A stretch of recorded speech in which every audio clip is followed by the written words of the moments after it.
Hey Kotaku, Evan Narcisse here with Stephen Totilo again. We're gonna talk about comics this time, but we're gonna talk about sex. Oh wow. Okay. Sex in comics because Sex comic. Okay, yeah, we can do that. yes. I can do that. I'm ready. Okay, to do it with me.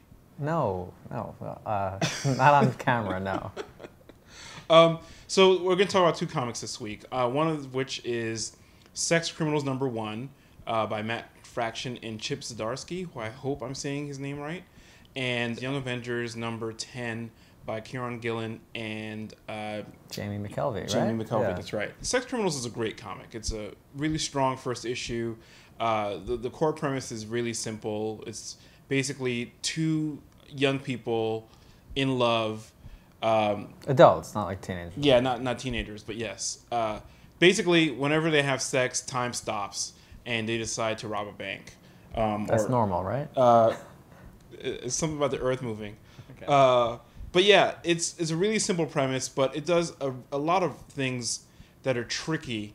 It does them really well, and this one of the things I liked the most about it was, I went in expecting a kind of like goofy, like coming of age, like some comedy about what sex is like, right? Like a Judd Apatow kind of Yeah, I mean, vibe. Matt Fraction writes fairly youthful characters. He's not like Kieron Gillen, who we're going to talk about, who writes more about like teenagers and stuff Right. like that.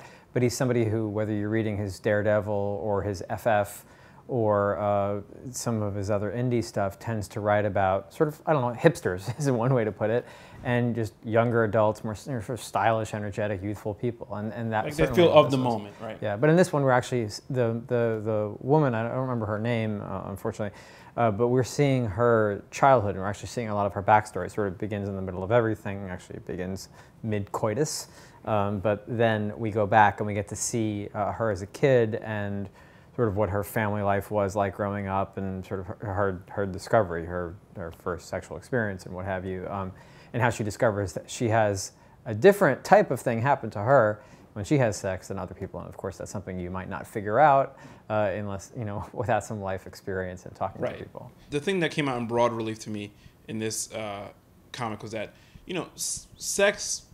comics get sex wrong, or they show it in ways that feel off-putting or objectifying or like just not natural, right? Like, you could argue for like lots of sublimated sex in superhero comics with the costumes and the way the bodies are drawn and the way they approach like relationships.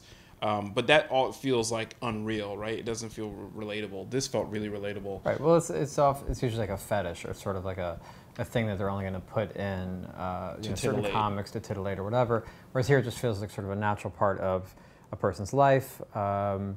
And what is unusual about the comic, not just that it's a comic that sort of unabashedly will include sex, and by the way, it's like, I don't even remember if there's any nudity in the comic. So in case you're sort of wondering sort of comfort level, sort of reading in public or whatever, I tried reading it on the subway and I closed it up because you do see people having sex, but it's all kind of like obscured and everything like that. So I was going to say it's like HBO sex, except Game of Thrones sort of changed what HBO sex is. That's true. So it's not quite like HBO not drama that, sex. yeah. It's tamer than that. But it's like, I don't know, I would say it would be PG-13 if it was a movie, or There was a full frontal shot towards the end there, There was? Okay. where a all right. certain body part is glowing. Oh yeah, yes, there was. Okay, some of you R-rated.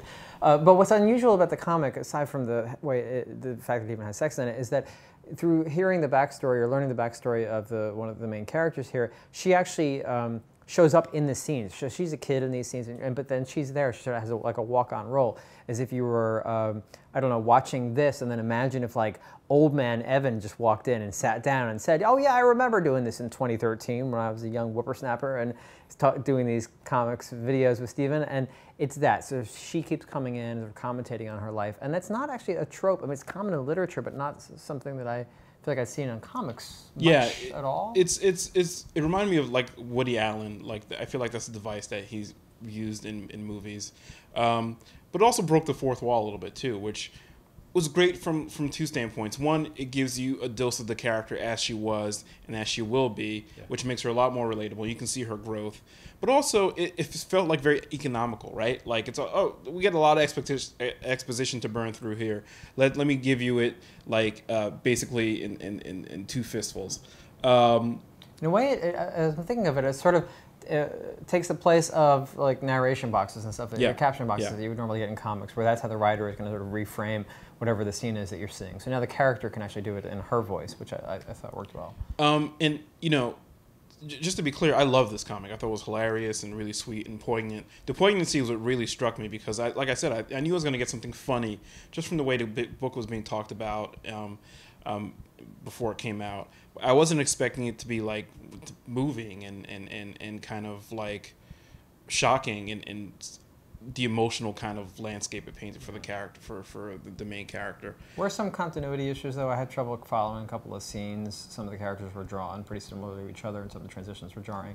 I didn't know when we were going back and forth in time. But it's another good #1 from Image Comics. Yeah, very, very good. Definitely worth picking up. As a final note, I laughed out loud. There's a point at which the main character is getting the real low-down nitty-gritty on sex from an older female character, and she talks about all these made-up sexual positions, and I laughed out loud. I mean, some of them... Those were all real, Evan. What are you talking about? It's funny because they started off feeling real, and they were like, oh, wait, that can't be real. No. If they're real, I don't want to know. You may know more than I do, but that's Sex Criminals. There's one involving one person being inside a house, the other person being outside with a mostly closed window involved, but not completely closed window. So you figure it out. But the other comic that he wants to talk about is Young Avengers 10, which I had given up on this series. Kieran Gillen is a good writer, is a quasi-peer colleague, or really sort of paved the way in some ways, having done a lot of video game criticism as well, and has made a successful run of writing a lot of comics, including Phonogram, which is the comic he did with Jamie McKelvey, which is that was their indie comic with a lot of, like, music influence. Yep. And this is them now doing a Younger Avengers. But Gillen's also done runs with Loki as a kid and Journey into Mystery and stuff like that. And there's a lot of people who like his superhero stuff a lot. I find that with Young Avengers, and the reason I jumped off is that he's writing, I feel like, for teenagers.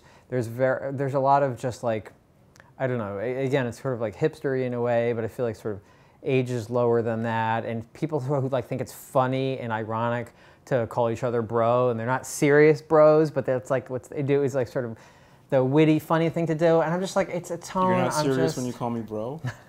No, nor am I joking, and that's my point, is that this is for people who would find that kind of thing funny. It's sort of like being, I don't know, hipper than thou, and sort of appropriating kind of like various kind of like teenage slang and stuff like that. It feels like that's what the comic's trying to do, that it's very much about young characters like coming to grips with their emotions, whether they're coming out of the closet and they're, you know, two teenage guys who are in love or whatever, but it's all just aged down while then also trying to be a superhero comic. It just doesn't feel like it's for me. I feel too old for it. You feel too old. I'm older than you. Yeah. And I love this comic. You're more youthful, apparently. That's up for debate. Anyway, I like because it tries to speak to the moment, right? The moment in which it's being created in. And that's such a tricky thing for comics. You know, like most comics get made 3, 4, 5 months before they get published. And, you know, that's a lifetime in terms of pop culture, right? Like being able to accurately forecast, see what has staying power, and figure out what's going to still be a good reference in the next couple of months. That's a tricky tap dance. So, and I think he nails that 9 times out of 10. But the other thing that I really like about this book is, again, the emotional lives of these costume characters, right? Which is like something we so rarely see. Very like, much a soap opera. Yeah, it's a soap opera. Like, you know, you still get fights and all kinds of cosmic happenings and stuff, but like you really feel like that action is a metaphor for the turmoil going on in these characters' lives, how they feel about themselves, how they feel about each other, and life and love and all this stuff. You know, it's stuff that superhero comics can be, again, very clumsy with, you know? Mm-hmm. Like, oh, we're hooking up. We're just hooking up. There's nothing real here. We're just hooking up because we're together, and we kind of like each other. And, like, that's a thing that actually happens in real life. It doesn't have to be a grand romance, you know? It's just like, okay, we're having fun with each other's company. Yeah, there's some stuff that's just a bit on the nose, though. So issue 10, we're talking about, is part of a multi-part story, but it actually brings back, I guess she's been in it maybe the whole run, Yeah. the main villain, who's called Mother. And she's like, she's posing as one of the main character's moms, but she's actually sort of this evil interstellar force, shape-changing alien or whatever. And there's been a whole lot in even the issues that I think I read like the first 4 or 5. Right. There's been a lot about sort of like them vis-a-vis their parents. So it's a lot of like, I don't know, puberty metaphors and sort of young teen angst Coming of and age, stuff like that, which I think is probably superb for a certain audience. And again, it's just not really doing it for me. I also have no emotional attachment to these particular characters. And I know that for a lot of people, they are very excited about like Loki, and they like that like Loki was aged down from being this adult to just being this sort of like lout of a 14-year-old or whatever he is, and didn't really do it for me. You know, and there's a lot of people who were very excited to see an openly gay couple in superhero comics, and I mean, not that I have a problem with that at all or anything like that, but I don't have any like particular, I don't know, rooting interest in that or whatever. So there's not a real strong, meaningful hook to me that pulls me into the series. The overall plot against this Mother character isn't really doing it for me. So I don't know. I'd like to see him. I like that tone maybe. I don't know if he did FF, if Fraction's leaving and he took over with those young characters or something like that. It's funny because when you go back to the original version of Young Avengers, it was like they're kind of these quasi-teen sidekicks or teen variations of the main Avenger characters. They've since gone on to be their own thing, which I think is more interesting. But the reason I like these characters is because, you know, most of them are choosing to fight crime or save the universe or whatever, and that doesn't mean they have the rest of their lives figured out. That's really interesting to me. That's a typical Marvel Comics idea that I think is coming out in a way that feels a little bit fresh. I also like the craft of the book. The art's really great. The layouts tend to be really interesting. The dialogue and the pacing and the rhythm, it's all stuff that I like. So we kind of disagree on this, but you are right that, and I maybe should give it more credit for that and look at it again, and that this is classic Marvel, right? It's like flawed, younger characters who haven't figured things out. So in that sense, he's doing exactly what a Marvel comic should do. Maybe I'll give it another shot. All right, I don't hate it, and I like Novar, so it just was like, it was okay for me. Okay. But Evan's convinced. I'm going to get back on that one. You're meh on that? To use a 20-somethingism? No, but that would be, like, he would have that in the thing, right? That would be a dialogue in the comic. Yes. A lot of, like, Twitter references constantly and stuff like that. There's a little feeling of trying too hard. Try a little less hard, maybe. But, yes, I was on the fence about dropping it. Now I feel guilty. Maybe I'll read it again. Stop being such an old. Okay. Thanks, guys. Bye.